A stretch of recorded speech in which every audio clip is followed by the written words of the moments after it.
Damn. Now, welcome to Ballers and Briefs for the 18th of November.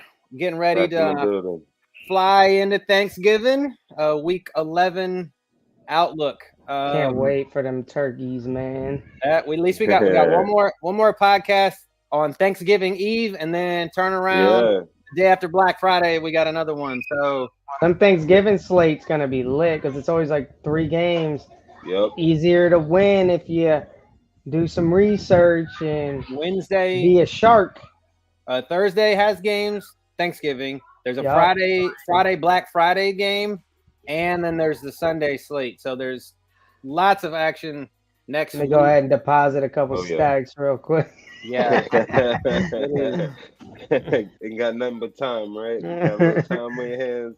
Got the holiday. A lot of predictions for those Thanksgiving games because it's like, like I think the Lions and the Packers, and obviously Dallas is going to be there. It's always Lions in Dallas at minimal. Yeah, and then that Friday game is the Dolphins and the Jets. I wonder why it's always them. I wish the Jaguars one time would get one of those Thanksgiving games. I'm saying, why is it always Detroit and Dallas? I don't think we've ever gotten a Thanksgiving game. It's a traditional thing. I think it was because like originally, if anything, it should have been Cowboys and Redskins every year. I think that's what the game is. They play the Commanders next week. So yeah, but it's not always them playing the Commanders, but it's always Dallas playing, and it's always Detroit playing. I really think it was a regional thing back in the day from when the NFL was brought into, and then it was like markets, right? So Detroit was kind of in the middle of the United States, up in the northern half, and then you have Dallas, who's America's fucking team.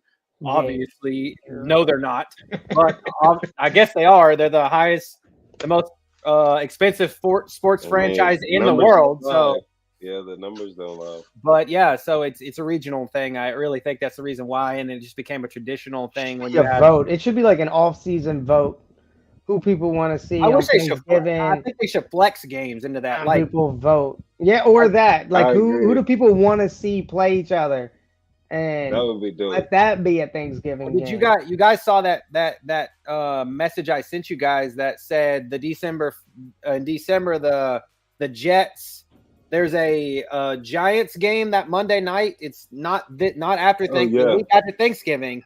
So they're thinking about flexing the Texans and the Jets game into the Monday night slot and moving the Giants game, whoever they play that day, into the Sunday slot where the Jets are supposed to be, because it's nobody wants to watch the Giants. It's a home for home switch. So like they're both games are going to be at MetLife.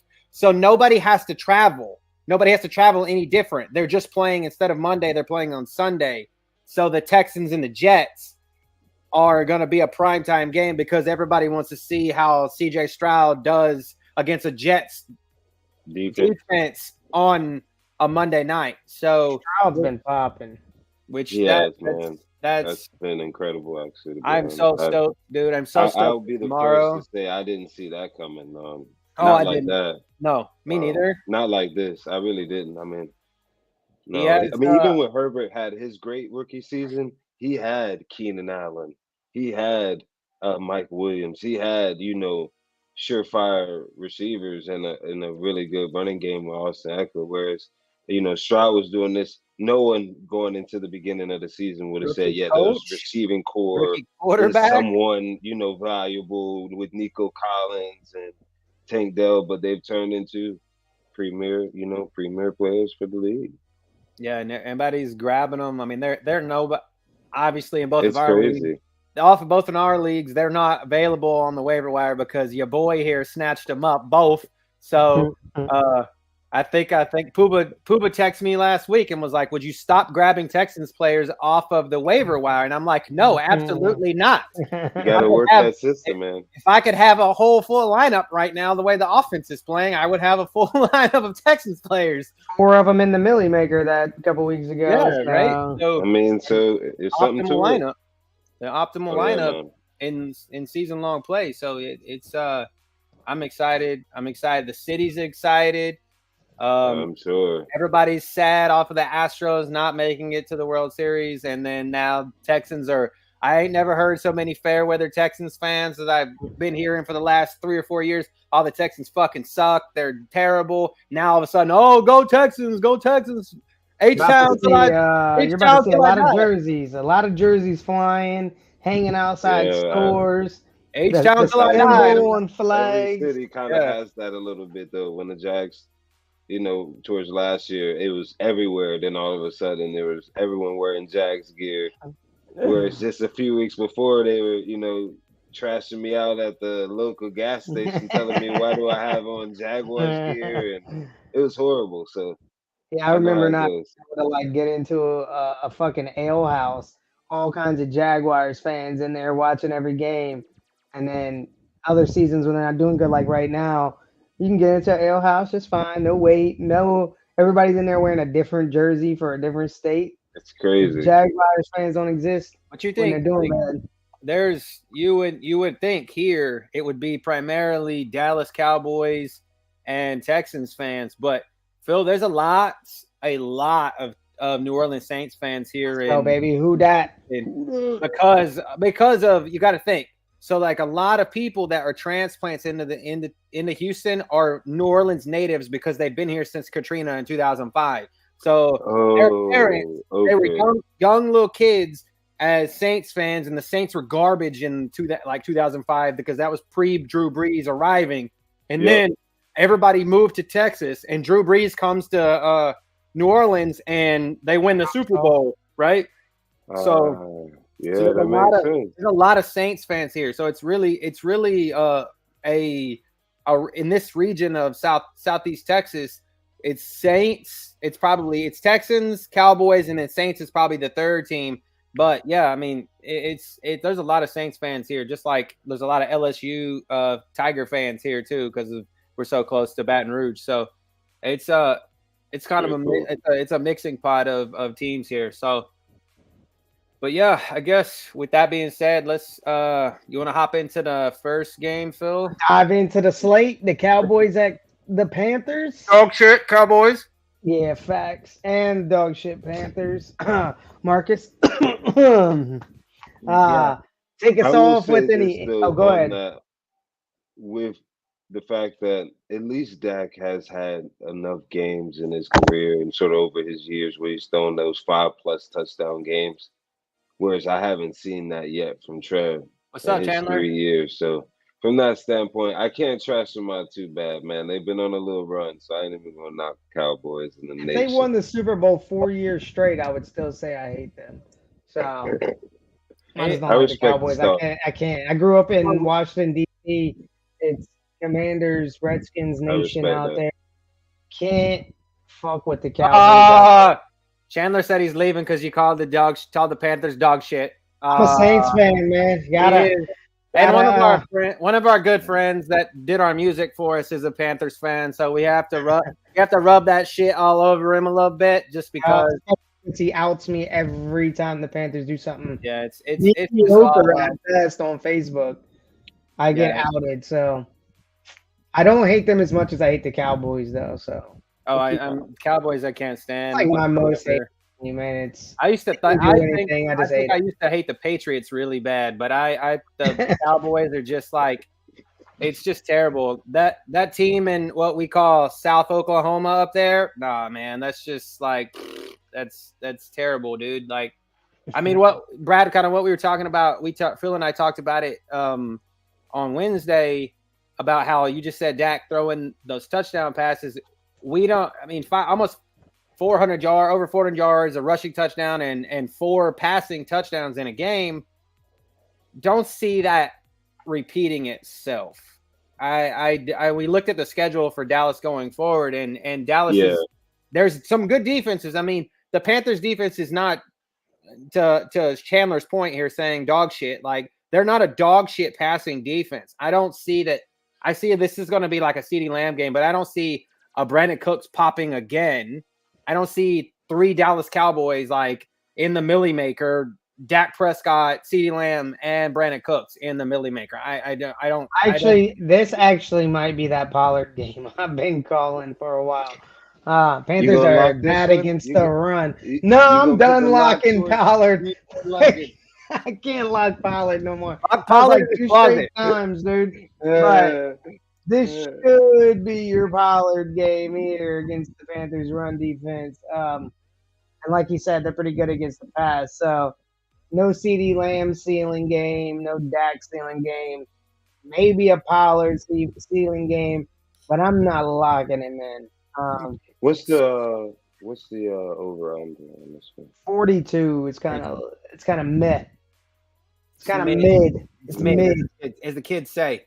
Yeah, so, it lacks the riz. So injuries that are significant. Rico Dowdle, the backup running back for the Cowboys, who have seen taking a lot of touches as of late. He was a full participant on Friday but he's still questionable with an ankle injury.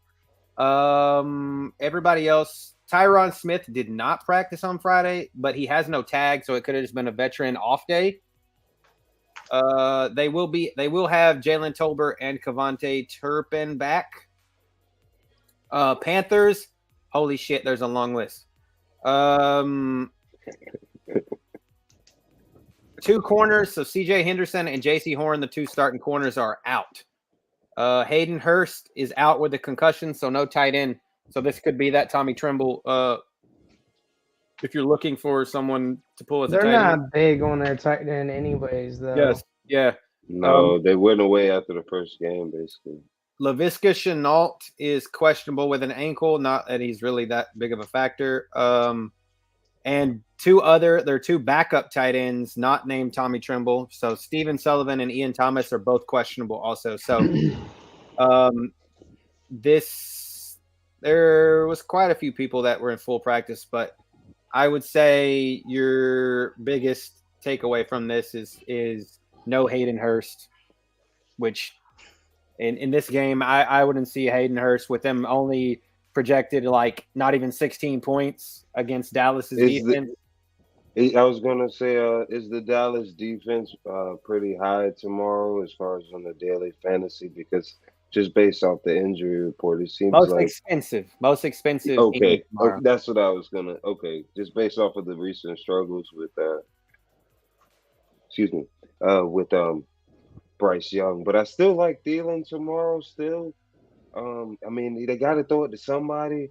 You can't go wrong with him. He's been pretty consistent. I think last week it wasn't as good, but ownership. The matchup is there.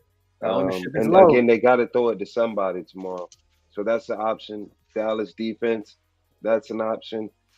If you want to get super different, I would even say, was it Jake Ferguson? I feel like he's due. He was in we were talking about the Millie Maker on he wasn't in that Millie Maker. He was in the one before, I think. No, he wasn't in the Millie Maker. But remember when I went down the list. He was in like second or third places. He was in a team within the top 5. So I think they ran a stack with the Dak stack with CD and Jake Ferguson instead of CD and Brandon Cook. So gotcha. He was there. He had like 15 points or something like that, maybe 12, something like that. I would say, I probably only get to the runners. I mean, you can get chalky, of course, with these type of matchups. I think people are probably going to go heavy Dak again based off of recent success. But I don't know, as you were saying, Cody, if it's like a 5 touchdown type thing, it might be 3 and then they rush a couple, just like you were saying, Phil, with the Pollard play. I'm not paying up for Dak tomorrow for sure. 7,300 is too much. He's not high owned now. I don't think any of them are. I think it's because you can't expect this type of production from Dak to keep flowing. It's already happened like 2 or 3 weeks in a row. So exactly. And this, like I said, sets up better for the Pollard. Not going to do that every single week. They're not going to raise up like that every single week. And Pollard is not that expensive tomorrow. And he's not. I thought he was going to be higher owned than what he is. So he's like the 8th or 9th highest owned running back. So that's actually pretty good considering. There's 8 or 9 other running backs getting more ownership than him. I'll take that. That's probably all I'm looking at in this game, though. I don't have nothing else from it. I mean, I do like the Thielen play though. I might actually incorporate that somewhere. He's super low owned. Thielen is. What about Gallup? Is Gallup hurt? Is he available? Michael Gallup? He's just not here on Earth. I don't think. I don't think that's it, man. I just think that Cooks is better, and he's gonna take that spot. Gallup, I've always liked, but yeah, you asked Cody when Cooks was on the Saints, he was like my favorite player. Like that dude is so much better. I think he's better than like CeeDee Lamb and some of these other people. It's just a matter of time before he gets that shine, boy. That got to start looking his way. When he does, he scores. There's no way he's CD's is fast. He's been 1,000-yard receiver on every team he's been on. Like he was 1,000-yard receiver like 4 out of 5 years, and then he comes to Houston. He was still 1,000-yard receiver, and he fucking cried. So hey, he was also in my lineup when he was on Houston. It made me $20,000. All right, I'm just saying your expectations on Mr. Cooks, there, guy. All right, I'm just saying like he just didn't. He wasn't liking it, and I'm sure like if he was on a team now, he'd be happy as shit because he'd have a quarterback could get the ball to him. But he didn't want to wait a year. So he wanted to go. He wanted out. He wanted out. So he got his wish and got out. Man, I'm not gonna lie. If he was on Houston with Stroud, man, he'd be deadly. Yeah, he would be deadly. Because CJ can put the ball where it needs to be. So I don't know. Chandler says, what's the spread on this game? I'll look it up while Cody answers the chat question. QB was Burrow, but he's dead. Yeah, of course he is. He's dead. He's done. So we were gonna get there, but really didn't have much to talk about because he's dead. Connor for Purdy, Kyron for Howell, Connor and Amari for Kyler, Mike Evans for Josh Allen, Pollard, Kyler and Mike Evans for Josh Allen and Pollard. Or Pollard for Josh Dobbs. Whoa. Amari for Kyler. Mike Evans for Josh Allen. It's so hard to answer without like seeing who you have left when you trade these people. Just Connor for Purdy might be nice, but who do you have left at running back? I would almost temper down the trade. Maybe I wouldn't go almost like a 1-to-1. Or, really kind of chop that down. Pollard for Josh Dobbs. If someone wants fucking Tony Pollard for Josh Dobbs, they're out of their fucking mind. Like, literally, I just tried to trade for Josh Dobbs this week, which you can ask Brad, the guy that has Josh Dobbs in our league's name's Josh, and he has Jalen Hurts, and he wanted to keep Josh Dobbs as his contingency plan. I was going to try to trade for Josh Dobbs for, like, Jahan Dotson. That's, like, that's – obviously, Dotson is not a 1, but he needed a wide receiver. So I was trying to bait him into somebody like that, which I didn't know if he was even going to go for it. But then I saw what he was trying to trade my man Brad here. So I was like, yeah, I'm not about that life. He's going to want more than what he's worth for Josh Dobbs. So I think I'll just hang out with Trevor Lawrence. Oh, his team is at the bottom. Pollard, Kyron, Etienne, Connor. You're solid at running back, dude. Allen, Evans, Amari, Debo. All right. I would almost ride it out. Kyron should be back right in a couple weeks. Yeah, I would keep Kyron. He just needs a quarterback. James Conner and Amari Cooper for Kyler. If you can give up Pollard for Josh Dobbs, I would do that. I mean, you have. Yeah, because you get the running element. You have Jetta. Obviously, you don't have Jetta. You have Debo. Ooh, you have Debo. Allen, Mike. You have Debo and Kittle. So I like Purdy. That's the stack probability there. See if you can get rid of Pollard for Purdy, and if not, give him Connor for Purdy. I would give him Connor. I would give him Connor because it's even going against what you say, Phil. He has Kyler Murray back. That's going to take away from James Conner as a running quarterback versus a running back. But I don't think that takes away from James Conner because Murray always fed the fuck out of him. I think most of the time, you're right, because I do say that. But James Conner and Kyler Murray do a lot of. He has ETN also. I'm upcoming off of Connor for Brock Purdy to stack him with Debo and whoever he will take, I will give him. You're solid as fuck at running back. Any one of them. But I would try to save Kyron because that dude's fucking goated. And when he comes back, I think that McVay's gonna just feed him again. Like he's gonna have to. I mean, but I would come off of Connor for Purdy if I could, just because, or if the dude that has, I mean, I would say Josh Dobbs, because Josh Dobbs is the second highest rushing quarterback in the league right now. If you could give him Connor for Josh Dobbs, if he'll take, it's either I would either pull the trigger on Josh Dobbs to move off of Connor for Josh Dobbs or Purdy, because you have Purdy, you could stack him with Debo and Kittle. That's just my thoughts on the matter, because I like the running quarterback or the stack if I can pull it off. Back to the Dallas Cowboys Panthers. The spread is Dallas minus 10.5 for me, which means you might see it at 11 or you might see it at 10. 10.5 is what I see. I'll take Dallas in the points. I'm actually going to take Carolina in this one. I think this is where Vegas gets their money back for some bullshit that's been happening, and gets a lot of money. Dallas has literally been mowing through teams like Carolina, and for some reason this spread is not like 17 like it should be. It's almost like, yeah, we want you to bet on Dallas. Watch, Dak's gonna get injured on like the second play, and there's gonna be a pick six, some weird shit. Carolina's just gonna be dominating. You're gonna be like, what the fuck just happened? And all your money's gone. And I'll be here to say, I told you so. You know, Carolina, I hate them. But here you go. Here's my pick on the Panthers. Who you got, Cody? I think. Okay, so this is just me. I think that Carolina's defense is better than that Giants dog shit that we watched last week. I don't think it's 32 points. I don't think it's 32 points. Like, I literally saw what they did to our offense, which was the second scoring offense or passing offense in the league. I just feel like, I mean, even I could be wrong with no JC Horn and no CJ Henderson tomorrow, but I just don't see. 10.5 is a lot. I think this is a one score ball game, not two. But I could be totally wrong.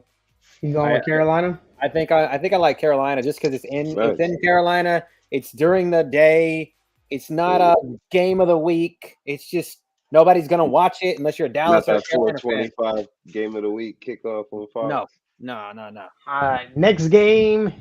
Here we go. Steelers at the Browns. I have no input on this game. It's a 33-point over. I will be playing 0 people from this game. So let me get from a season-long perspective. I have Warren.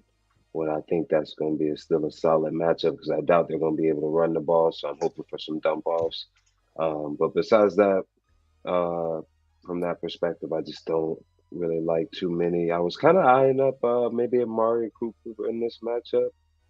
Maybe get a little different, just with the fact that they got to again throw the ball to somebody, and they gotta try to throw the ball at least. I know with a backup quarterback, sometimes though they go straight to the number one. So if you want to get maybe a little different tomorrow, I would say Amari Cooper in this matchup. If you're season long, I'm benching any Pittsburgh running backs here, dude. Can't fade it. It's like the worst run situation for them this week. So I feel like Pittsburgh should be so much better than what they are. But they are 6 and 5, 6 and 4. That's the thing. But like, man, they got Pickens, Deontay Johnson, they got Warren, Deontay Harris. Like, you would think that these motherfuckers would be better than what they are. And like, not saying like record wise or winning game wise, but like fucking scoring and moving the ball. You think they would have a high powered offense. That's why there's been a lot of calls. I think it's Matt Canada, the ZOC there. That's why I think I see a lot of Pittsburgh fans been calling for him as being the issue on why they're not scoring the points the way you predict. But some of it appears that I don't know if Pickett can throw the deep pass effectively enough during the game. Canada was always in the box. He was a box OC, and supposedly over the last couple weeks, they moved him down to the sideline, and that's produced more of an offense than what they were putting up before. So obviously, we've seen Najee get into the end zone. We've seen Jaylen Warren get into the end zone. They're getting their man Pat Freiermuth back tomorrow. So that's the biggest on the Steelers side. It's just a division rival. Like, even if their offense is going to get back into it's probably maybe if you need a kicker, this might be one of those. Yeah, if you're streaming, I almost picked Dustin Hopkins, the kicker for the Browns. It smells like I agree with that. Kicker all day. 18. A bunch of fake storms. If you have them, if they're available, if you have them on their bench, you should be playing the Browns defense tomorrow. No stretch of imagination until Myles Garrett is laid on a backboard somewhere, which I hope it never happens because that dude's a beast. Until he's gone, you need to be playing this defense. Myles Garrett is just a one-man wrecking crew himself. And I mean, and also you want to go somebody on the flip, you want to get different, which I don't know how. I'm actually going to look at the defenses right now. You want another thought, which is probably they're going to be high owned tomorrow because we're starting a rookie quarterback in the Browns because Dorian. There's blood in the water tomorrow. Alex Highsmith and our boy TJ here are coming for the rookie tomorrow. He actually has more sacks in I think it was like 80 games than his brother. He already has more sacks than his brother. Yeah. Quietly, but he's on pace.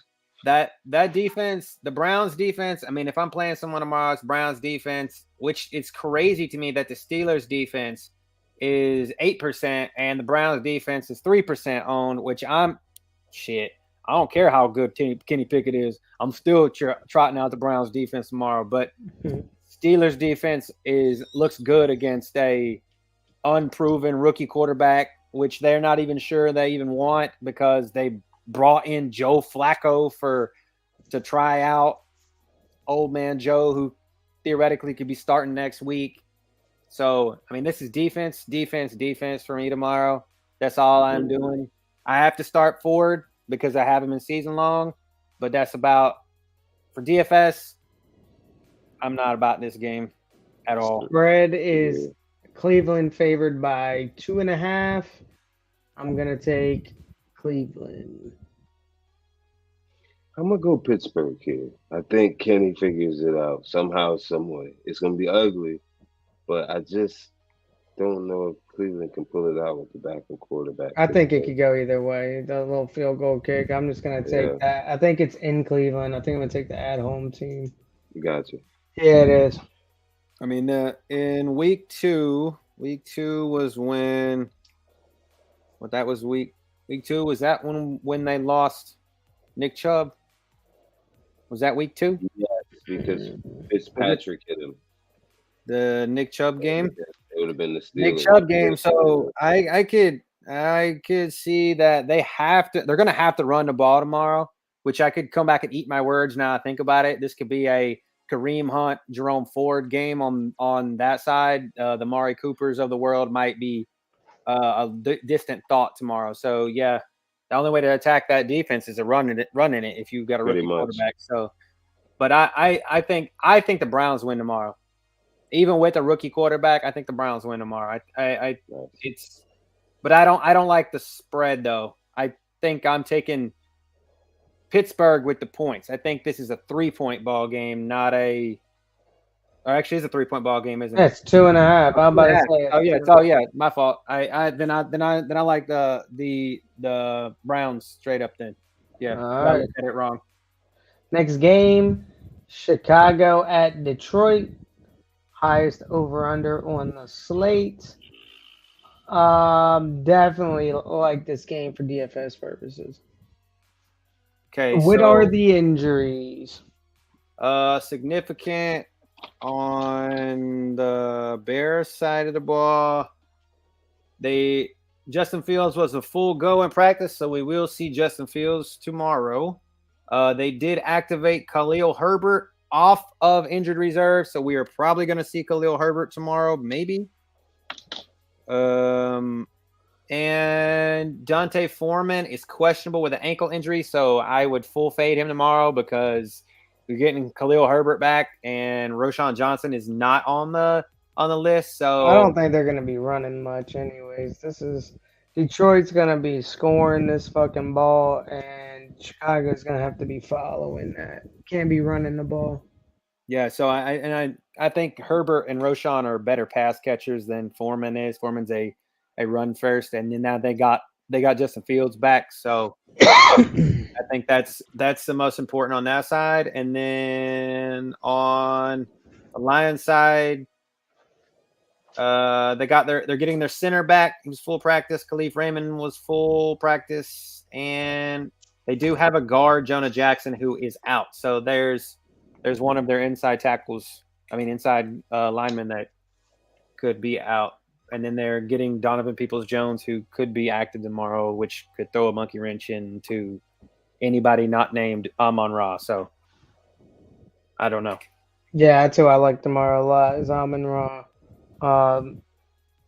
Stack him and Sam Laporta, who I've liked all fucking season long. 2-man stack with Goff. It's even better that Justin Fields is playing because that's what can make this game competitive in a 48-point shootout. And if that's the case, you get a lot of good fantasy production out this game. On the flip side, DJ Moore, it's getting 28% targets last week, and Cole Kmet. I was going to say as well. He seems to be lighting it up. Cole Kmet is probably a good play tomorrow. I like that a lot. He is kind of high owned, but it may be him and Amon-Ra might be chalk. Maybe chalk. How much is Laporta going for tomorrow? 58. Sam Laporta, 58, and he is significantly lower. He's lower owned than Cole Kmet by a lot. Yeah. That's significantly half. Yeah. So, I mean, you could definitely get different in this game. I would go Laporta, but if you feel that this matchup with the points is going to get a little bit on the chalkier side, then I will say go Kmet, because I think, again, you got to throw it to somebody. I mean, you could even get different on Detroit side going Reynolds.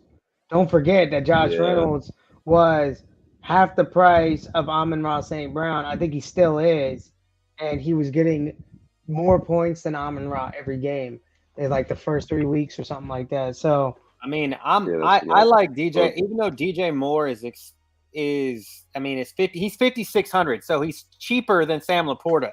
He is about the same amount owned as Sam Laporta tomorrow. So there's if you're stacking a Justin Fields, DJ Moore, you with a bring back from Detroit, one of whoever.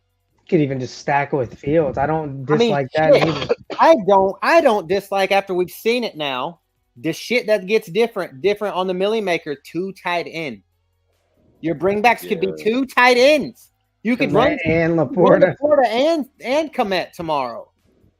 And also I think it's important to note you don't need to stack 2 with Fields. Do with Goff. And that's because Fields can get himself more points by running in touchdowns, which he does a lot.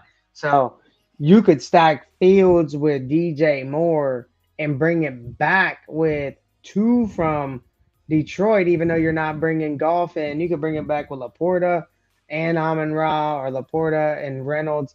Those are probably the only 2 only 3 I like, Amon-Ra, Reynolds, and Laporta. But, this game is projected pretty high scoring, and you can't count. I don't think you can count anybody out on Detroit, really. I mean, Khalif Raymond get you some. Jameson Williams, Jameson Williams. I was hoping a little bit more from Jameson this year. Right. Hasn't shown up, but he still does have that, that boom potential. He just got his hands aren't there. The ball hits him in the hand and it bounces right out of his hands. It's weird. There is definitely, of all the receivers, he has that big boom potential. If he can get away and catch a deep pass, but that's what you're banking on. If you're trying to get different on the other side, leverage the play off of somebody from Chicago. Darnell Mooney is down there at 3,300, and all it takes is one. I mean, he gets behind the defense on the other side, away from DJ, and Mooney's done 3,300. I don't dislike that neither. That's 13% target share too. At 2% owned. Yeah, that's just. It's just one of those games you should have exposure to, and you should get some pass catchers out this game. If you're doing single entry, it's a little tough to narrow it down. But usually in single entry, you want to eat a lot of chalk and then get different in only like one or two spots. You don't want to be some super contrarian lineup, because then you're just shooting yourself in the foot in single entry. But in that case, if you're talking milli maker or like 20 max or 150 max, I would get exposure to all these people: Darnell Mooney, DJ Moore, Cole Kmet, Sam Laporta, fucking even Brock Wright. Dude had 10% target share last week. It could be him taking home the milli maker bacon. And Javad is right too. Most people do stack Fields with one because he's a running quarterback. So you could be different by stacking him with two. What is the ownership on Fields currently right now? Low. No one's on him. Yeah. 5%. It's because of the defense. It's because of Detroit's defense. Well, it's been there for like 5 weeks, but then it hasn't been there for like 2 weeks.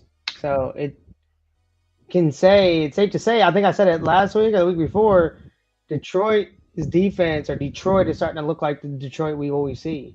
They start off like 4-0, 5-0, 5-1, and then they just go fucking straight downhill. They just, something happens, dude. Like the defense falls apart or something. I don't know what it is. I just looked at running backs, right? The ownership for David Montgomery tomorrow is insane. 1.5%.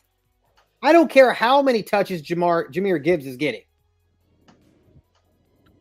It insane. That's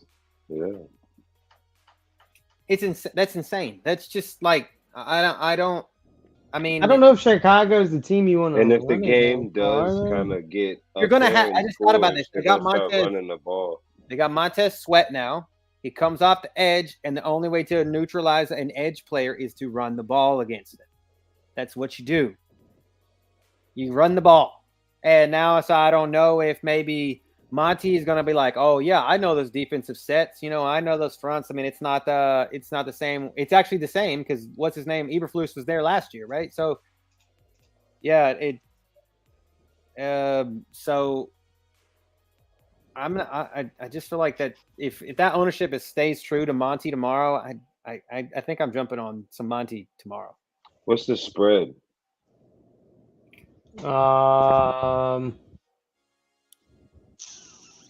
It is -8. The Lions are favored by 8. Straight up weird. And I like that. I think they win by 10. I'm gonna go ahead and take the Lions on this one. Yeah, it's 8 even. I think the Lions win. They can stop the edge rush, and I think this is Jared Goff. Jared Goff don't lose. Jared Goff don't lose in Ford Field by much. If he does lose at all, he's at home. I think the Lions. I wonder if it's just a 7-point game here. I'm wondering if they get sneaky with this one tomorrow and go 7 on the win. But I'm gonna go. I'm just wondering about that tomorrow. They win by 7, and you're like, come on, man. But Detroit tomorrow as well. Next game is the Chargers at Green Bay. The only thing I like in this game is Eckler. Okay, hang on. George got a question. Hey, guys, need a wide receiver and a flex non-PPR. Waddle, Dell, Deontay, Njigma, and Warren. Tomorrow, Waddle gets in the end zone because it's against the Raiders, I think. And probably Tank gets in the end zone too. That's my thoughts on those two because the defenses that they're going against are pretty mediocre in the secondary at best. I don't like Warren at all, if that helps. I like Waddle and Dell as well. I agree. Waddle and Dell, but definitely they have not the best Warren. chance of getting it. My third would be Jackson Smith and Jig because I see them starting to get him more involved. I don't feel comfortable with Dell, but I really like Dell tomorrow. Jackson Smith and the Jigba's in no Noah Brown tomorrow too. So he's in a we'll get 46.5 point over. We'll get to the Texans injuries, but significantly boost for Tank Dell tomorrow. So okay. Well, Nico's back, so yeah, but CJ went to fucking Tank when Nico was there. So I mean, he's been going everywhere. Dude's like fucking Pat Mahomes, dude. He's hitting everybody. Yeah. So Deontay's not really he's a volume guy. He's not a touchdown scorer. He'll get you 14 receptions in a game. If it was PPR, I might tell you to go there. But not non-PPR. You're looking for touchdowns here. So I can tell you that Waddle and Dell have a better chance of getting a touchdown tomorrow than the rest of those. Exactly. Facts. Back to that Chargers. I only like Eckler. I have no love for anything in this game besides Eckler, and that's because the Packers fucking give up all the fantasy points in the world to running backs. Okay, so Keenan Allen is questionable with a shoulder injury. I'm looking to see because NFL.com doesn't always update their shit. Gerald Everett is out tomorrow. And they're one of the slowest fucking paced offenses in the NFL, and so are the Chargers. So slow ass game. Jair Alexander is questionable again. I just think he's just not fully healed. Still a goat. He's gonna lock down Keenan Allen regardless. Well, if they're both questionable and they don't play, nobody's locking nobody down. Then they definitely locked each other down. Fucking zeros. So keep that in mind. I kind of like Herbert a little bit tomorrow. Just from the fact that Packers defense has been reeling a little bit. And Herbert hasn't had that Herbert style game yet, and this is one of those where you feel like someone's kind of due. It's a due type of situation for him. Kellen Moore's got to show it. A lot of people hurt. They got some people hurt though, which could hinder that. But I think there might be 3 touchdowns out there for him tomorrow. Green Bay don't give up a lot of points to QBs, especially if Alexander's not playing. Now, if he is playing, then that changes things. But if he doesn't play.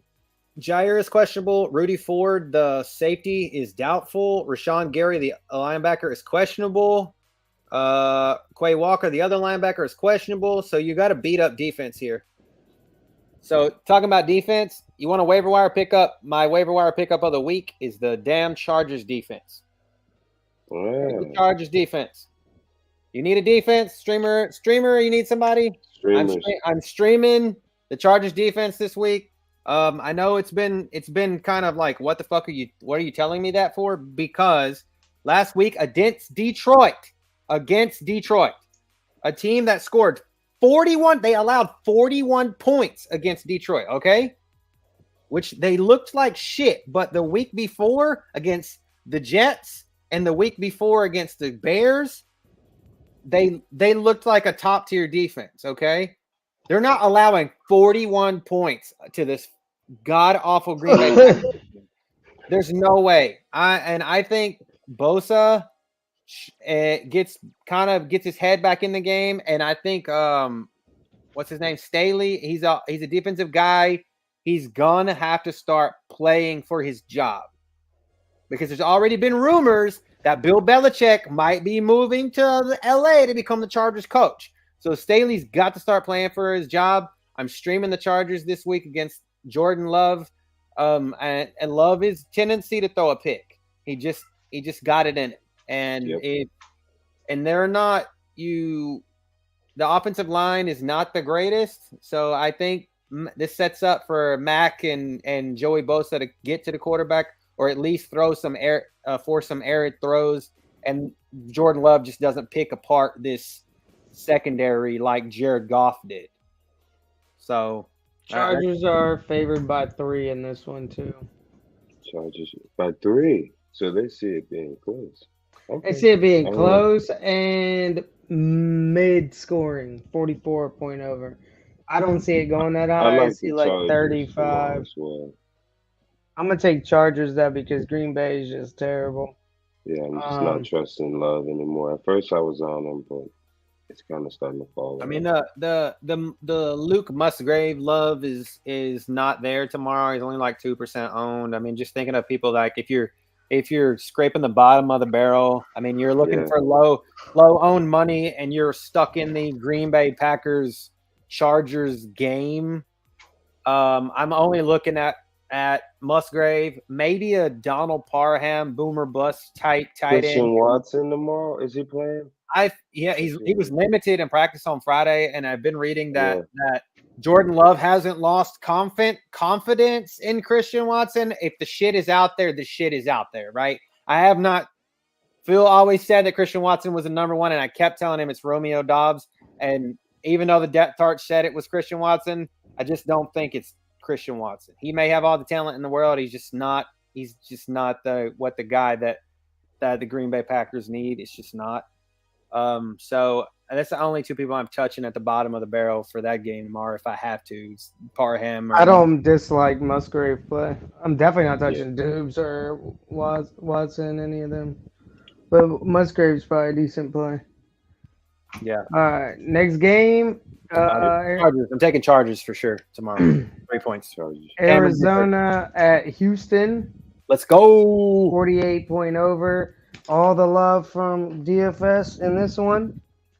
Cody can ring it out with the injury update, but I think we just kind of hit one. Noah Brown is out. Nico Collins is back. So I'll start on the Chargers side. The Cardinals side, excuse me. They just brought in Michael Carter, the running back that was with the Jets last week. Not that means anything, but DeMarcado is out with a toe injury, so Michael Carter could be there as dog shit number 4. I don't know, because they have Connor back, and then they've got Damian Williams, and they've got Cavante Ingram. So I'm just saying, just keep an eye out for that going forward. Zach Pascal, the wide receiver, is out with a hamstring. Like I said, McCardo is out. Michael Wilson is questionable with a shoulder. I'm not sure if he's going to play tomorrow or not. He did come back to life last week with Kyler Murray. I was like, did this guy just disappear? He went 3 for 34 last week. It's not terrible for season-long purpose. I mean, 6.4 points, but a DFS, I don't know. But with the questionable tag, I'm not really looking at it. So, and on the Texans side, we get our fullback back. Noah Brown is questionable. He's probably not going to play. We get Nico back. What is Nico coming off of? It was like a knee, or I can't remember exactly. Okay. Just want to double check that. Calf. My fault. Calf. It was a leg injury. Okay. Calf. He went to all practices this week. So, no Dame Pierce, full healthy Dalton Schultz, and then a full healthy Robert Woods tomorrow. So it could be, instead of Noah Brown, it could be Robert Woods as the number 3, the third man wheel tomorrow, which obviously CJ likes to throw to the third wheel too. So he already threw a touchdown to Robert Woods too. Yeah, that's what I'm saying. You're fighting for that number 3 pass catcher tomorrow is going to revolve around Dalton Schultz and Robert Woods. So I am running out for sure in season long. I'm going to run Tank tomorrow and probably Dalton Schultz, which I'm having trouble because I screwed myself and that bullshit happened to Jamar Chase. I stuck him in as a flex. And I am sitting there with a good 9.2 against my man Brad here with his Lamar Jackson with 23 some odd points. Right. We are playing this week. Yeah, I like Tank Dell as well. I actually have him on my stardom list. I can't say I'm on Ross. Stardom of the week. Tank Dell?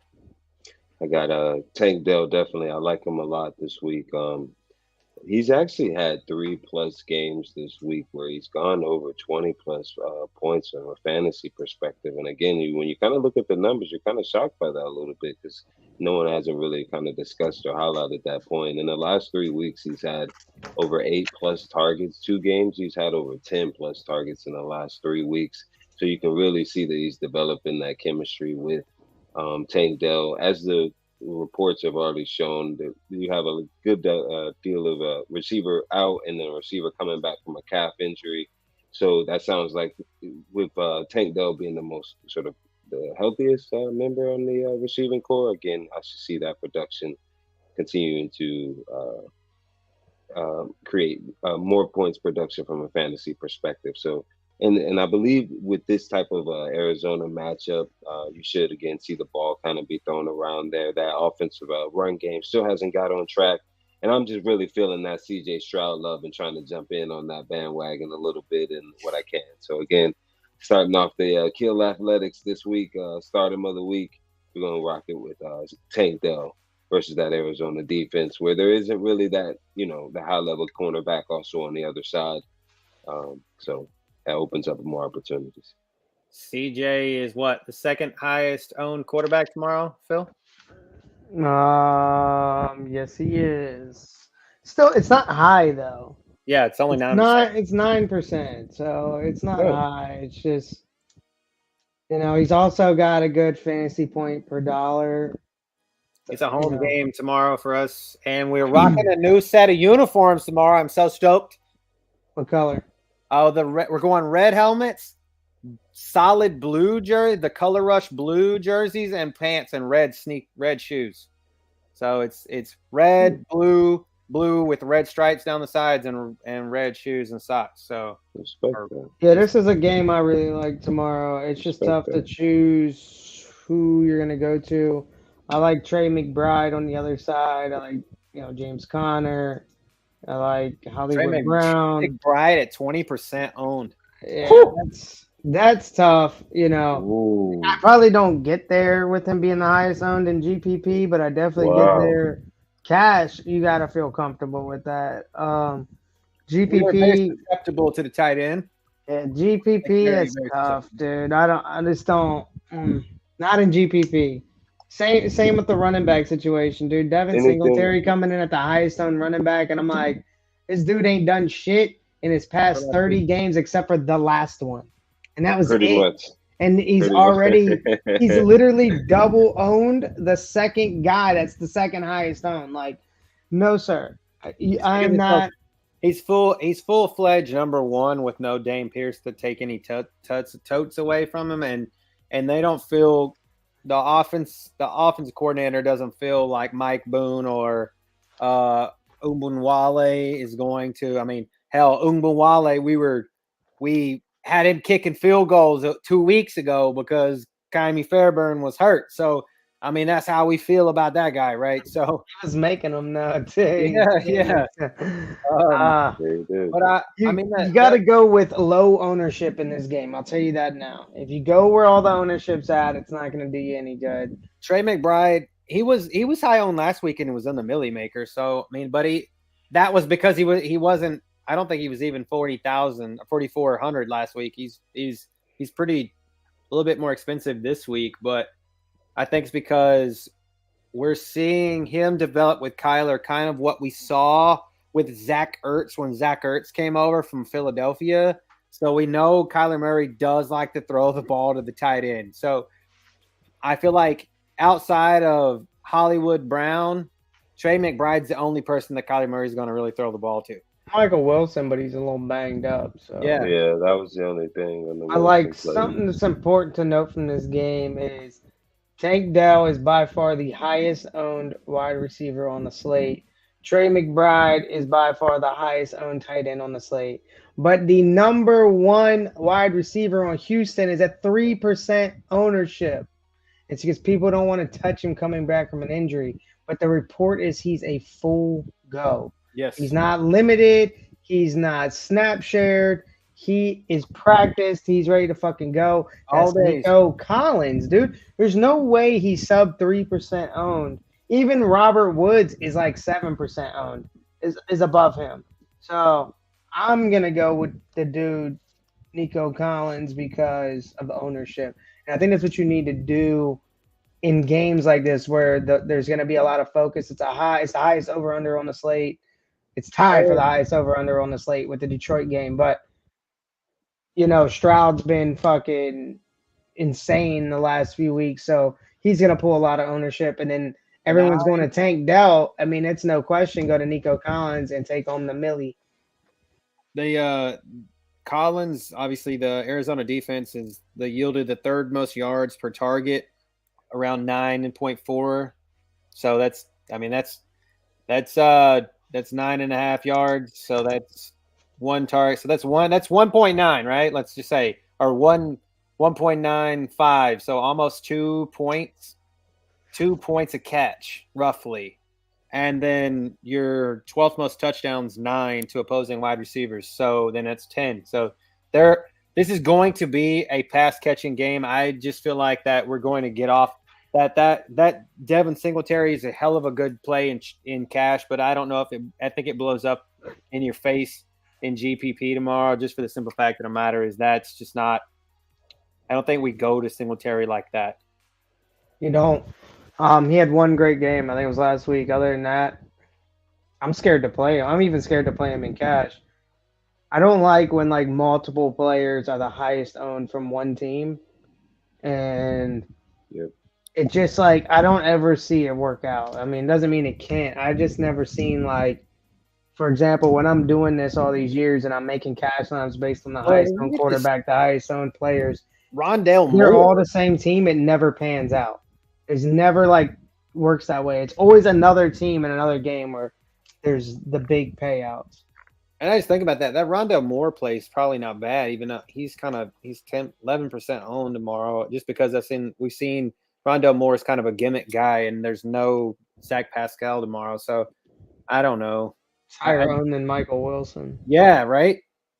And they're only $100 difference, right? So, I mean, Michael Wilson is out. That number just shoots even more through the roof tomorrow, too. If Michael Wilson's out, I'm definitely playing Rondale Moore. It's no question. Kind of hope Michael Wilson's out because then you can definitely play Rondale Moore and be super happy about it. Yes. I'm actually going to make a note of that. I will put out, again, like I always do, I will put out the actives. I mean, obviously, you guys can go find them somewhere else if you want. I pull them directly off of ESPN, but it's easier for me to just do it that way and then put it in the Facebook. So it's all kind of in one spot. So Stroud's price. How much is Stroud? I mean, he's too high owned. I mean, it's only 9%, but the second highest owned, that ownership's probably going to go up. I don't usually like to put high-owned people in 20 max or anything like that because there's fucking 100,000 people in there. If there's 100,000 people in there and Stroud is the nuts QB tomorrow, you're either not winning much money or you're going to have to be super different somewhere else. You're going to be having to do what I said, like Nico Collins, 3% owned, and then even something worse. You're going to have Eric Saulbert on your fucking team. He hasn't had a reception yet, but you got to be different as fuck somewhere else to separate yourself with somebody like Stroud. So 20 max, I don't necessarily care for Stroud, but definitely single entry in three max tournaments, 4 max Stroud's definitely okay. And then even Kyler's coming right around the same spot. I mean, they're only 900 difference, and Kyler's around the same amount. And that's obviously going to go up too, I think. I think Kyler Murray is chalk that you can fade. I mean, I think it's going to be a good game. I think he has potential to beast out, but I think the game is getting too much love. And there's other games out there like the Detroit game, the Miami versus Raiders game, the Seattle versus Rams game. Like there's other spots that you can not be so chalky that have the same potential to pop off and get your money. 5.5. 48. I think it goes 48 tomorrow for sure. And 5.5. I'm taking that. Bulls on parade. Bulls on parade tomorrow. Houston. I'll take Houston. Yeah, definitely. Bulls on parade tomorrow in the new unis. Woo, I'm so stoked. Yeah, Houston minus 5.5 for me too. All right, next game. Tennessee at the Jaguars. My son Enzo is gonna be at that game.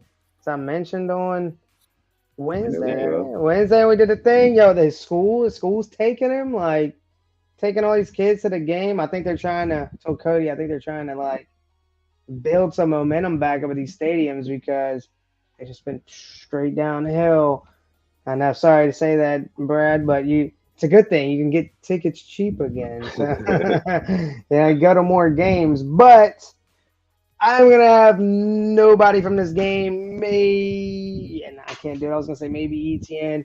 Definitely not touching Ridley or Kirk. It's like fucking trying to pick which one's actually going to do something. And then counting on Trevor Lawrence to do something is not ever going to be something I do ever again in my life. I think I might have Cody agreeing with me on that now. I have to. It's funny. I've been trying to get off Trevor Lawrence for like weeks now, and I told y'all last week this bastard was going to cause me to lose my winning streak, and I got lucky. Two points, and my winning streak almost came to a screeching halt. So I got to just because it's against Brad, I got to leave Trevor Lawrence in tomorrow. So I got to let his own man make him root for his own guy against his own against him tomorrow. No worries. I'm still rooting. Can't believe you're playing him. I don't have a choice. I really don't have a choice. There's no in the league that I have him in. A 12-man PPR. Go pick up Ben Roethlisberger off the bench. There's really no quarterbacks left out there, and I don't really have any room for anybody else anyway. I am not running freaking Zach Wilson out there, and Why don't you try to trade Trevor Lawrence? Nobody wants somebody like Brad. Brad might want him. He does not. He don't want him. I told him last week I was done with him. In that league, I believe. So I'm gonna have to ride it out with Lamar. But I do like Christian Kirk in this matchup tomorrow. I have to tote him in our 10-man. Just given the fact that I just think that the production and the way the game flow could potentially work out, it will lead to him getting some production.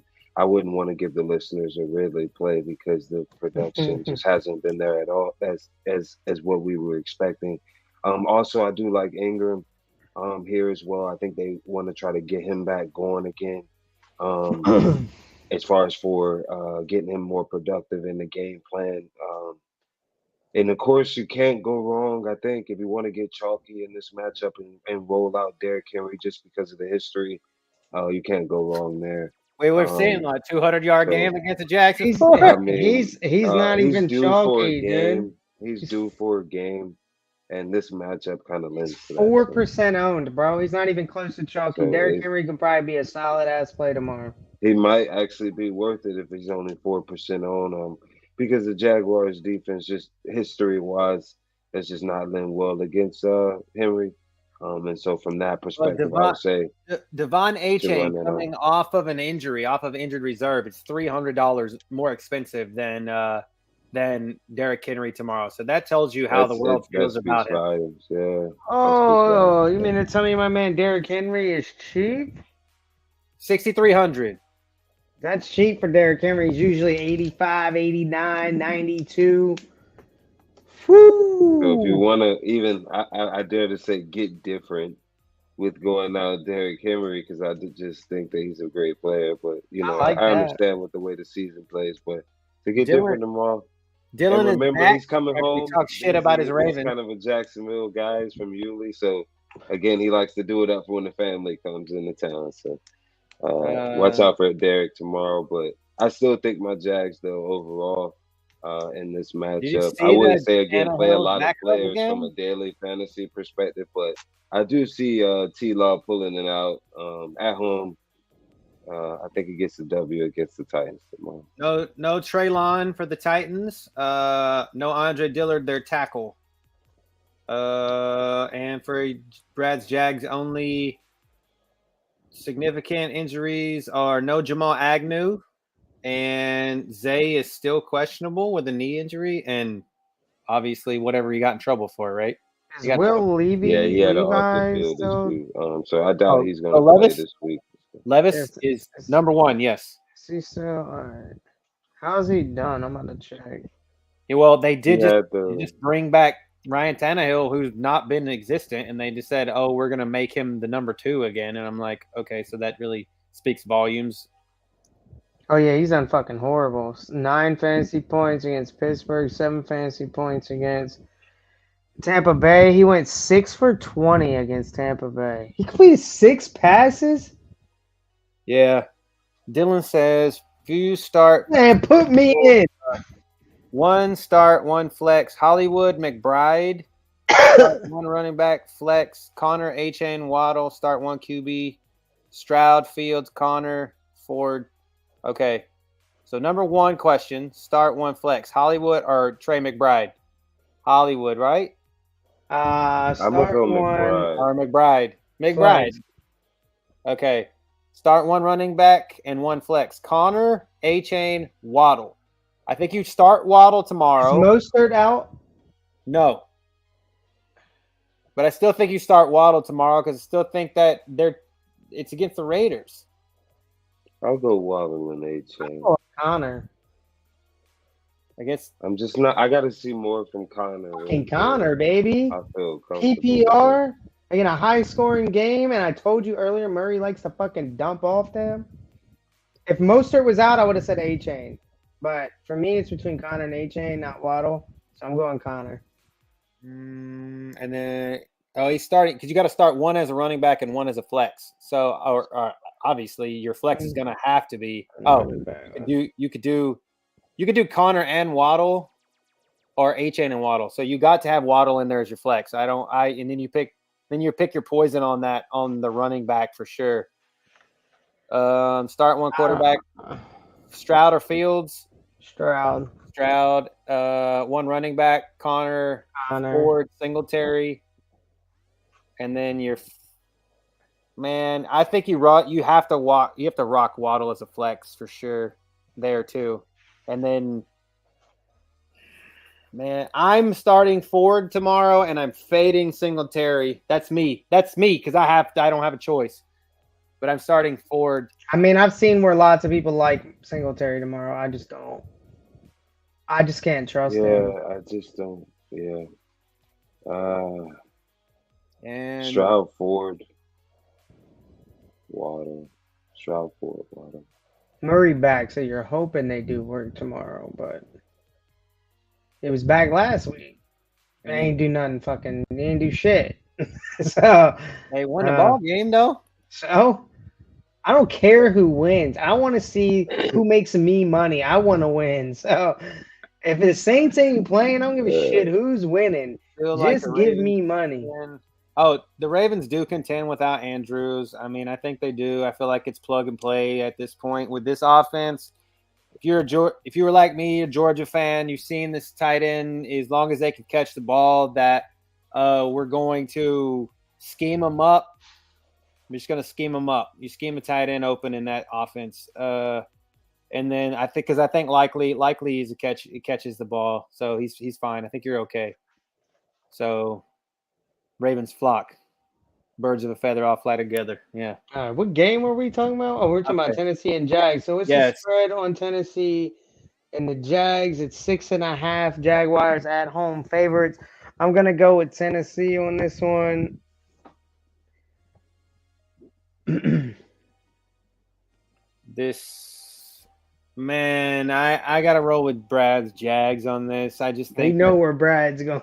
Yeah, of course we know where Brad's going, but what I'm saying is I think that I feel like this is probably a low scoring ball game and it's not this is going to be Trevor Lawrence beating Derrick Henry tomorrow, and it's just going to be slow and plodding, and again, you're only going to watch it if you're Duval till you die.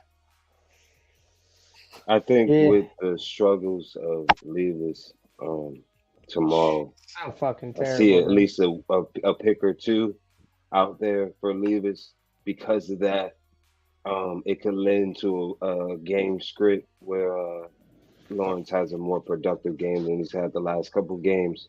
Maybe if not 300, a little under and a couple touches. So, of course, I see Duval getting a W tomorrow. It's Duval till he die. But regardless, I like this matchup again with a rookie quarterback who is struggling. It's not a sort of a CJ Stroud situation. I gotta go. This man Jay said he'd rather watch his computer do an update than watch the Jags game, dog. I just think that the fact that the Tennessee, they had that great game with Will Levis because nobody had tape on him, and now people have tape on him. That's what. Yeah. And now that's the reason why they have brought Ryan Tannehill back into the fold because they just don't want to let go of him yet because they're not sold on Will Levis. I just like Derrick Henry to beat the Jags by himself. That's what I just said. It's either this is Trevor Lawrence beating Derrick Henry or Derrick Henry beating the Jags. That's it. Trevor Lawrence sucks. I'd rather put all my apples in Derrick Henry's basket and ride the wave. Next game. D Hop's 11% owned, and I feel like that's too much. Vegas Raiders at the motherfucking Miami Dolphins. That's the game people should be going to in Florida. Is the Miami game. This is a game where the Miami Dolphins are the team projected to score the most points on the entire main slate. So, not only do I like them because of that, but I like them because they just came off a bye, right? Like, everybody is well rested. They got bodied by Kansas City. They had a lot to learn from. Everybody's well rested. My man Tyreek Hill's about to come out here and score 3 touchdowns and shut them down. Even though I think this game sets up beautifully for the running backs, but without Mostert out, I can't get excited about A-Chain. Like everybody's getting excited about A-Chain, like they forgot about Mostert in the game. I'm confused. I'd rather.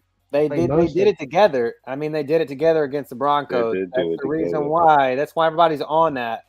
Well, that's scary because Miami's been doing that, and I said it before. It's scary when they're running like this dual and triple backfield with these running backs. Like they're just giving it to everybody. It makes it uncomfortable to play a running back from this game. I think you can forget Salvin Ahmed tomorrow. I think he's going back into obscurity again because A-Chain's back. I do see, obviously, our man Braxton Berrios is questionable with a hamstring. So no Chase Claypool. He's inactive with a knee. So Chase Claypool is again he owes me money, man. He might as well just quit because he owes me money. He needs to go to XFL. He owes me money. He's had one good game in his whole fucking life, and it was costing me money. Or the new league, the new United Football League or whatever. He's going to be a fucking little league coach, dude. If you recall, though, a lot of those touchdowns he had at Pittsburgh were those little kind of handoffs he got on those sweep plays, if you recall. Like, it wasn't even after his good game where he cost me money, they started doing that. I remember. Yeah, like it was that was like his only real play. That's how they gave him the ball. Can't trust nobody from Notre Dame. I think you just get chalky in this matchup here. I don't know how really different you get. I think you go with your stars. I think you can get different by playing Oakland players. I think you can get different by playing Kobe Myers. Both guards for Miami are out tomorrow.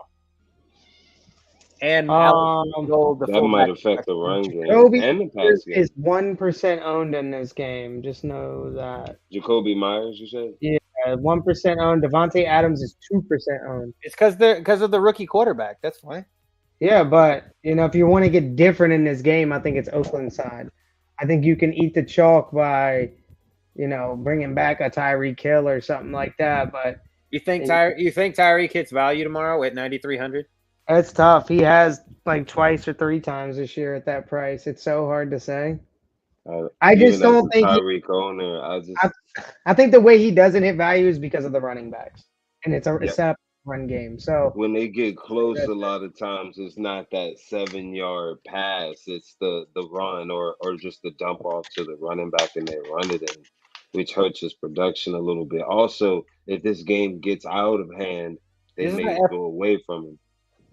This is an F1 game. F1 game tomorrow. We had the Miami Grand Prix at F1, and then tomorrow night after football's over, we get the Las Vegas nighttime Grand Prix. I am not an F1 fan, but I wanted to go. I have no idea what the fuck you're talking about. I don't even watch. It's in Las Vegas. Formula One racing. So like the real fast car, they're driving down the strip at nighttime. Phil, we've walked down the strip in the nighttime. I walked down that strip. We go nice at nighttime. They're gonna be driving those freaking cars that run 300 miles an hour down that joint in the middle of the night. So yeah, it's gonna be dope. I'm shocked you guys actually walking down the street in the middle of the night. Oh yeah, there's some things I remember about Vegas. You don't remember most of that story. One of the things. Right? I remember quite a few things about Vegas, but there are probably a lot I don't remember too. That was a wild trip, needless to say. I need to do another one. Yeah, how many strippers you think they run over? Imagine you're like on the pole and you're busting it down for a dude in a fucking F1 car that flies through the fucking building, right through your vagina and leaves you in pieces. And like right before you die, you just remember getting the best like dick up you've ever had. We just got demonetized. Yeah, there it goes. Yep, listen, it was great. But yeah, I think Miami steamrolls the Raiders tomorrow. I do think Max Crosby gets to Tua at least once though, but I don't know, man.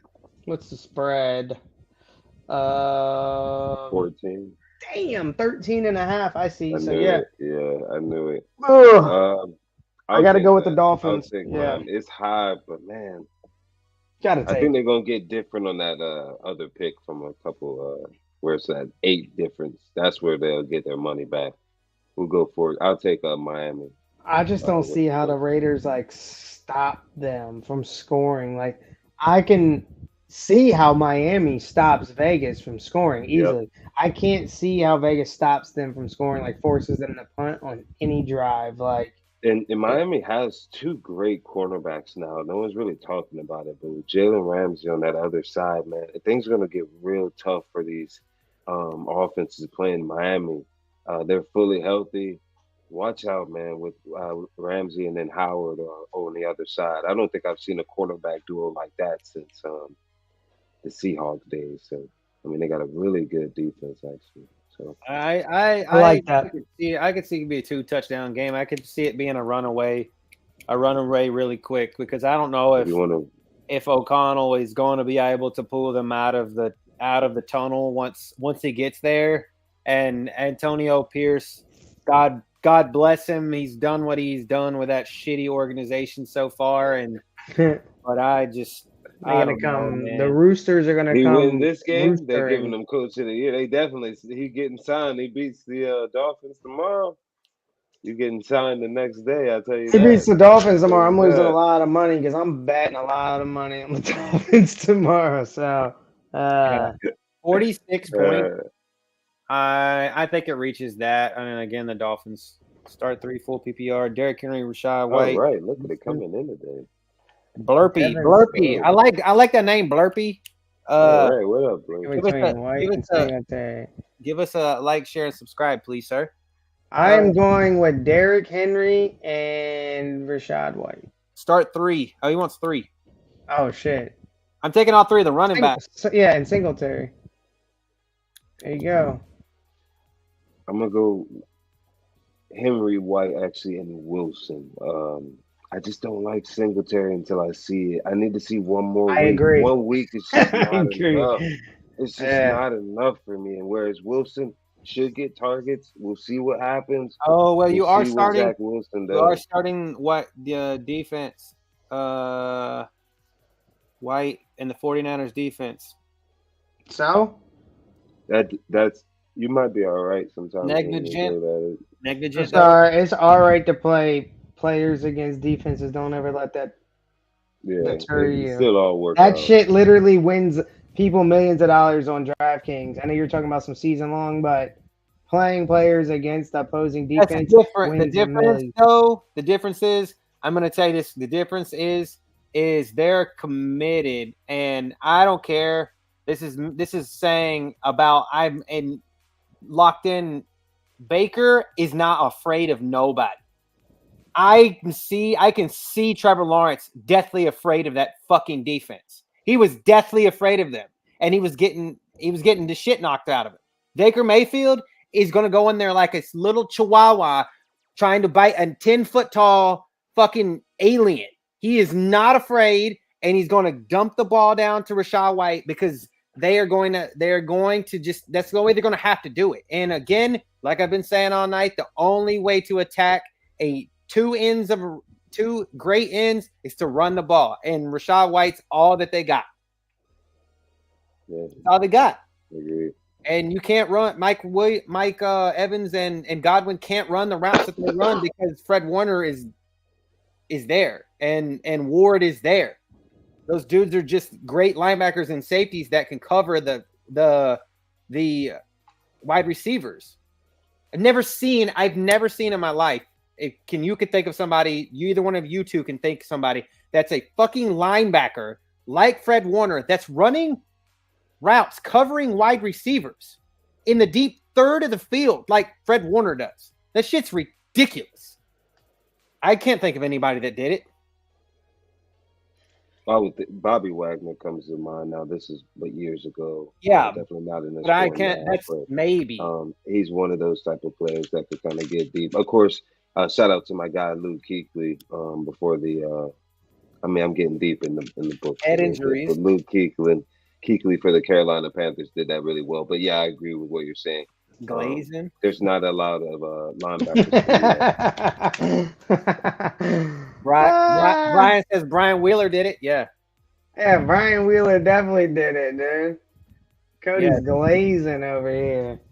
All right, where we at, dude? Next game. Giants jumping into Giants and Washington. We can just skip that. I have no fantasy value that I'm doing from this game for DFS. 38-point over/under. I will say that CeeDee Lamb destroyed the Giants, so for what that's worth, McLaurin has that same chance. But I just don't think the Commandos are set up the way that the Cowboys are set up. So Tony, I don't know if that straight just parallels right into that. But Tony G is doubtful tomorrow. Oh, I know who I like from this game: Brian Robinson. No, because Antonio Gibson's out or gonna be out. So I like Brian Robinson from this. I made a little note of it. I forgot. But other than that, I want nobody from this game. I'm actually rocking Sam Howell this week. He's gonna be my second start of the week. Let's go Q Athletics, baby. Q Athletics start of the week. I actually like this matchup against the Giants. Now I don't necessarily gonna go out on a limb and say 5 total touchdowns for Sam Howell. That would be great. But based off of the numbers, he's actually had 2 games in the last 3 weeks for double-digit touchdowns. He's thrown for 300 yards in the last 3 games. And he's also had delivered double-digit fantasy points in those last 3 games. So you can see that he's starting to kind of find a little bit of chemistry with Eric Bieniemy. Regardless how this game goes, I think it's going to require them to pass the ball in order to get the job done. But with also kind of dumping it down a little bit to the Brian Robinsons of the world.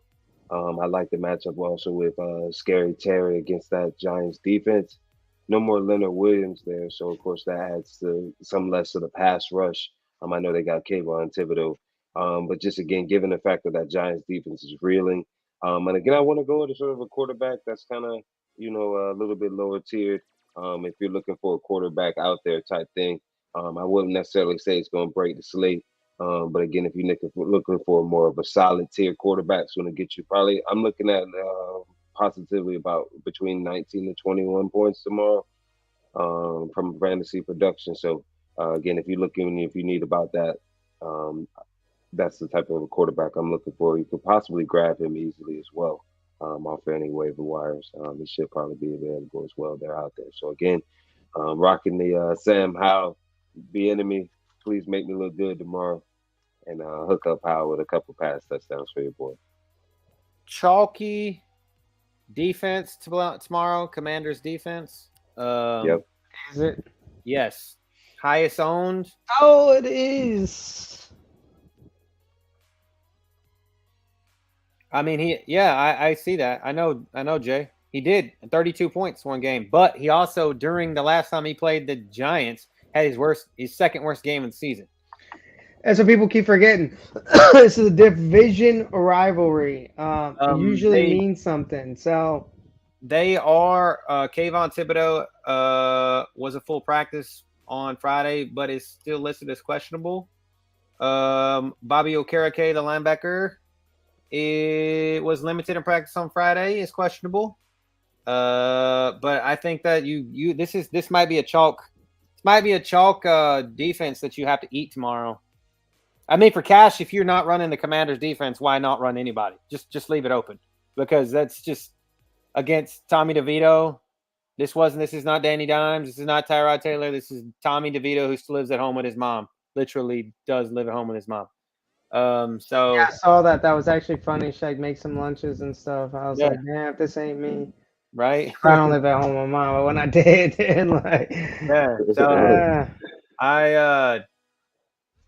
and Noah Dory Jackson, the corner for the Giants, so they're pretty beat up. I think that this is Sam Howell and the defense chugging away tomorrow to a good little win and putting the Giants full-fledged asleep. So, what's the spready? Yep, I'm about to get to it. It is probably the Redskins by like 5. By 9. Oh, shit. I'm going with the Giants. It's like, no, I can't do that. I'm going with Commandos. Brian Robinson going to get it done, get a lot of points. And the Giants are just useless. Yeah. I think Washington defense, they still, even though they got rid of Chase Young and even though they got rid of Montez Sweat, they still have Jonathan Allen. Enough. That's enough. That's enough. Just enough. So I'm taking Commandos. Next game, Tampa Bay at San Francisco. My bad. Tampa Bay at San Francisco. 41.5. I do kind of like this game though for some reason.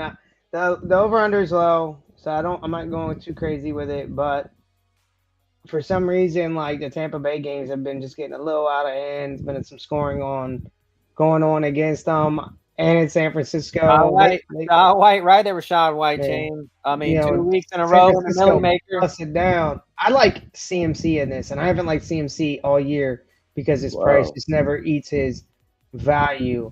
Yeah. But I think he's pissed. I think CMC is pissed because I read a story that he said I suck because he had like 17 games. And he said I suck and I couldn't get it, and everybody else on my team scored but me.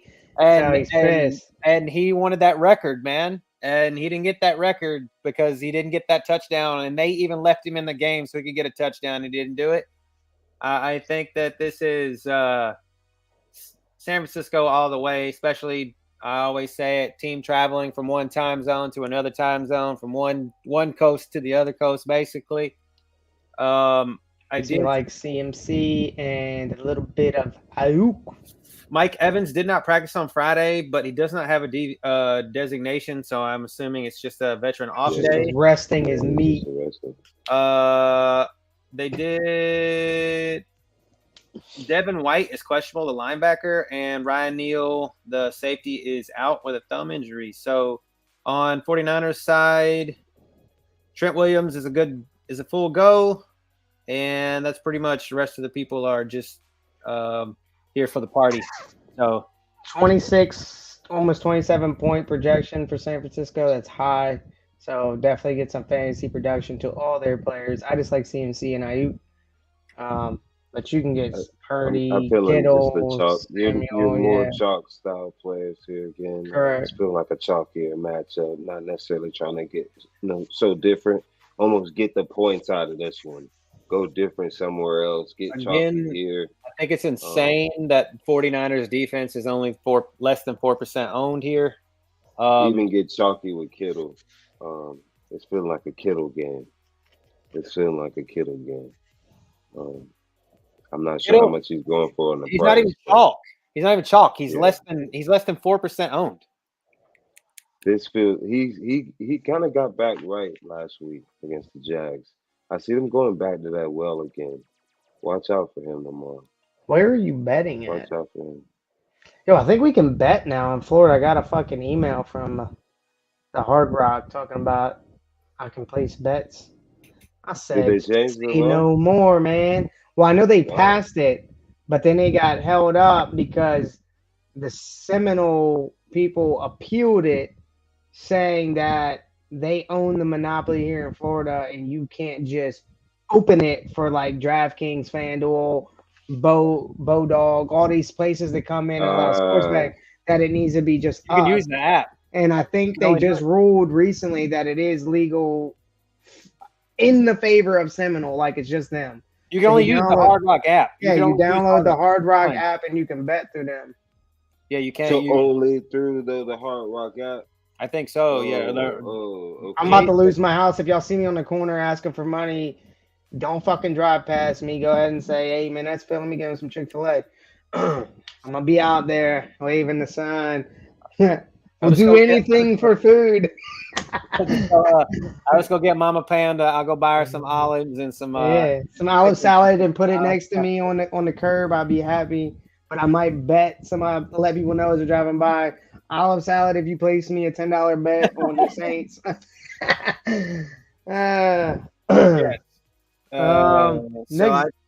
the spread? The spread is over and under is 41.5, and the spread 12.5. Oh, I see it 12. Yeah, that's tough. 12.5. 12.5. I think I'm taking Bucks on 12.5. Yeah, I'm gonna go with 49ers. I don't win a lot of the overs, even on these higher amounts. I'm gonna go the opposite on this one and go Bucks to cover. Yeah, I'm gonna stay 49ers. I still see 49ers winning, but I'm not sure about that. If Christian McCaffrey gets going, man, it's just GG. Next game, Jets at Buffalo. I don't got any fantasy from this. I feel like the Jets tear Josh Allen's ass one more time. I actually got one in this matchup. My last Kill Athletics stardom of the week. I'm gonna rock out with my boy Dalton Kincaid from Utah. Funny thing, just before this, the first time I got a chance to watch Kincaid play actually was against the Florida Gators last year, and when I watched him, he literally destroyed the Florida Gators. Had a bunch of catches, and I had a feeling he was going to have a pretty good year, and also a good NFL productive year. And it took a little bit for him to get going, I think, to kind of get the scheme and get fit. But the last 3 weeks, he's seen, I believe, 6+ targets, or 6+ catches in the last 3 weeks. Does a double-digit fantasy. You definitely see him getting that production that I kind of expected him getting when he got out of school. He's building that rapport with Josh Allen, and he's going to be in that sort of new go-to because he hasn't gotten as much production, it seems, this year out of the receiving core as he gotten last year. Gabe Davis kind of gone away this year, so he's kind of stepped into that role. And I just like that against this Jets defense because of Sauce on that outside. Probably going to take out, maybe not take out, but definitely limit the amount of times that Allen looks towards Diggs. That again offers a good game plan against to offer that middle of the field up to go to Dalton Kincaid. So again, for my last pick of the Kill Athletic starters of the week, I'm going with Dalton Kincaid to continue that production he's had these last 3 weeks and the role he's had. I don't like Josh Allen one damn bit in this game. I am full fade Josh Allen tomorrow. He could make an ass of me, but I just don't like it. 3 interceptions, 1 fumble, and 1 touchdown in week 1 against the Jets. Same defense, same story. And Josh Allen has thrown an interception in at least 1 interception in 5 straight games. 6 straight games, actually. 1, 2, 3, 4, 5, 6. 6 straight games. I think this trend continues. I just don't feel like Josh Allen. We're not talking about Josh Allen throwing interceptions enough. Obviously, I think the whole Madden curse has got to Josh Allen this year. I feel like that's the thing. Like the Madden curse is back. It's in full effect. It's against Josh Allen. He's throwing interceptions. Make a bold prediction right now that the fucking Bills get put out. If they make it to the playoffs, they get put out in the first round if they make it to the playoffs. Bills are favored by 7. Bills are 7. That's pretty shocking. I thought it was gonna be like 3. What the fuck does Vegas know that we don't? It's in Buffalo. That's why. So they lost the Bills here because I think Vegas doesn't have any confidence in Wilson more than it is about the Bills here. Yeah, I think so. They just feel that he just can't do enough to win the game. Probably turn it over once or twice tomorrow. That Bills defense hasn't been as good as they were last year under Leslie Frazier, but they can still cause some turnovers. Yeah, I think that the Bills win tomorrow. I think they win going away at 7. I think it's a 7-point ball game. I think it's as the kids say, mid game. It's terrible. I just don't got no riz.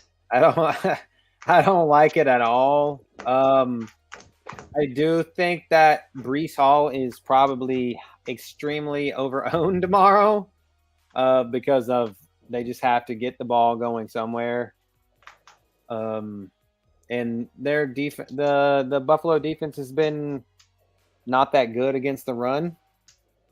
I don't know if I'm playing him tomorrow. I mean, if you have to fit him in maybe as a chalky play, what do you think, Phil? Breece Hall is a chalky play tomorrow because he's like I'm not playing anybody from this fucking game. Not even cash? No. No. To be honest, my fucking GPP is gonna be so fucking GPP. It's gonna be crazy. Moving back. What's funny is I don't know. I just don't think that. I think the Jets just stand pat tomorrow, and this is the Bills just maybe by 7. Bills going away by 7. I don't think. And I mean, if you're season long, you have to play your Stephon Diggs. You have to play your Josh Allen. Josh Allen is going to he's going to mid-tier quarterback 1 tomorrow for sure. But don't be surprised if he continues this damn trend of throwing interceptions and throwing dirt balls when he shouldn't be. Like he's just, I don't know. I just don't understand. I mean, they did fire the offensive coordinator, so things could all be different. They have Joe Brady, who was supposedly a quarterback whisperer. I mean, obviously he wasn't whispering the right shit to him because he was a quarterback coach, you know? So Joe Brady tried it as an offensive coordinator in Carolina. It didn't work. I don't think it's going to work now. I don't think it was totally Dorsey's fault. I just feel like he was a scapegoat. So Sean McDermott needed to get rid of somebody, and that's who he got rid of. Last and final game. Seattle Seahawks versus and at Los Angeles Rams.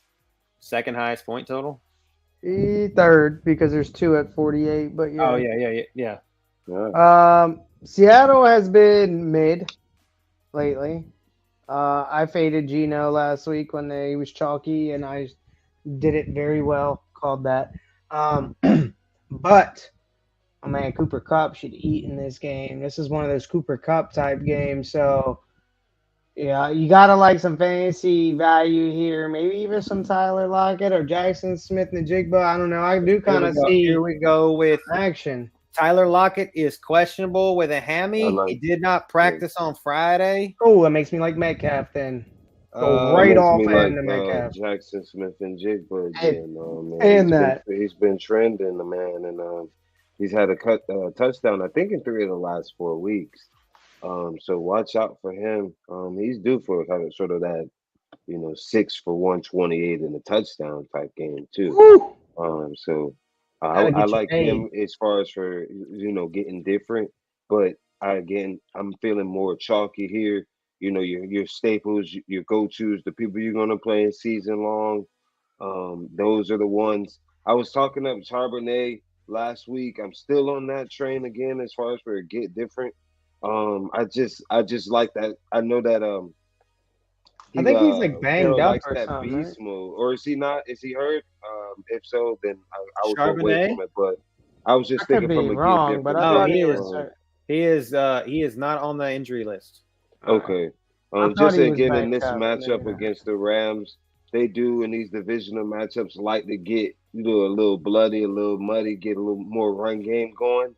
But again, go chalky in this matchup, collect your points, get different, maybe some other spots. So the only one that I knew was on the injured report this week for the Rams that is no longer is my man Puka Nacua. He was questionable throughout the first half of the week. He is not on the injury report now. Obviously they're coming off the bye, and it was like a little bit of a knee swelling or whatever he was having. But they came off the bye, and obviously he's good to go. If Tyler Lockett does not play tomorrow, you want to get different. I'm going to go to the well one more time with Jake Bobo. I think I think Jackson Smith and Jigba covers that Tyler Lockett type routes. You have DK being DK. They can only cover 2. Jake Bobo is there in the end zone. Big body. I think Gino. My problem with Bobo is you've called him and he's gotten a touchdown. I think both times you called him, but that's all he got. Yeah, and it wasn't enough. It wasn't enough to break a slate. That's my only problem with him is he's got to do more than come in and get me a touchdown. On FanDuel, he might have been good, but on DraftKings, that fucking 9 points that he had was dog shit. He costs like 3,500. He need to get 15 points, not 9. He got to get 15, 16. Yeah, I agree. He wasn't doing it, so he does come in and yank them touchdowns like Cody says, but yeah, he does. All that does is fuck up your fucking Seattle stats. Yeah, but it doesn't get him. He doesn't get you paid. An afternoon, maybe on an afternoon only slate, he probably gets you paid. Yeah. But on a main slate, it's not enough. I'm just saying, don't be surprised if that does happen again tomorrow. Also, watch out. You didn't say Tutu is on the injury report, right? He is not. He is not. He's more like on the Bobo as well. Sometimes, though, it might only be 2 or 3 receptions, so it may not be enough. It could be a Tutu. It could be more a Tutu game. I mean, Tutu off of, like I said, Puka being a little banged up coming out of. I mean, I know he was hurt.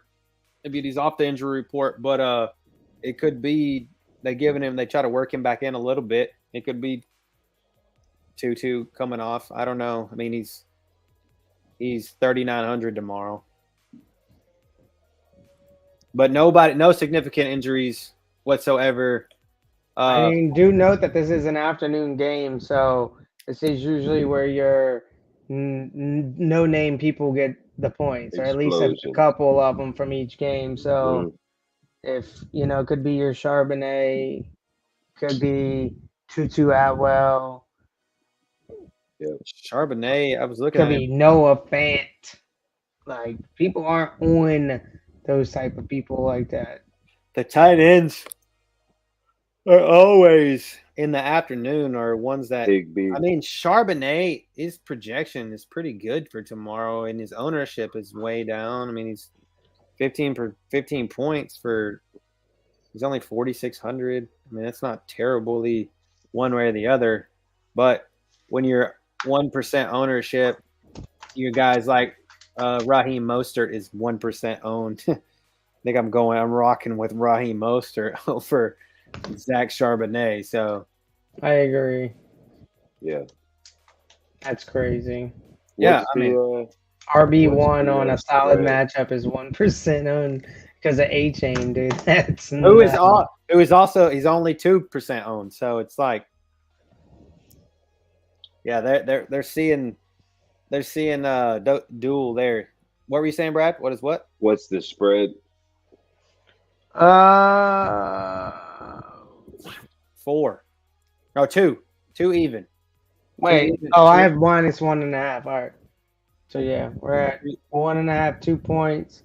Rams are favored. Is it at where is it at? In the Rams. I'm gonna go with LA. I'm gonna run the Rams then, just not necessarily for the home field advantage because the other team always sounds louder at the Rams Stadium. But I just think that indoor it should be all right for me. Yeah, I like the Rams. I think Matthew Stafford. I was thinking about the division record right now because that division is in flux because of all of the problems that they've been having as of recently. NFL standings. So that division, Seattle is at 6-3, San Francisco is at 6-3, and the Rams are at 3-6. So, I mean, this is divisional matchup, and this could be one of those games where we see that the Rams, they're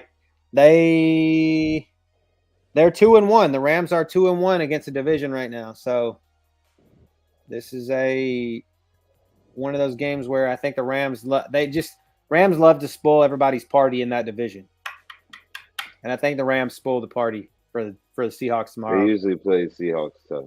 They usually play them real tough. These are pretty close matches. I like the Rams. I think the Rams win on a late field goal. Yeah. Here for sure. Yep. That one. All right. I know we don't talk about Sunday night, but I had a quick thought about Sunday night. This is the 6-4 Vikings with Josh Dobbs, the Pastronaut, and Russell Wilson 4-5 coming off a good win against the Bills. We got a thought. Anybody just what do y'all think who's gonna win that game on Sunday? We don't gotta talk about it. I was just thinking like who was it? Vikings at Broncos. Man, the Broncos been looking different. That's what I'm saying. They just come off that win against.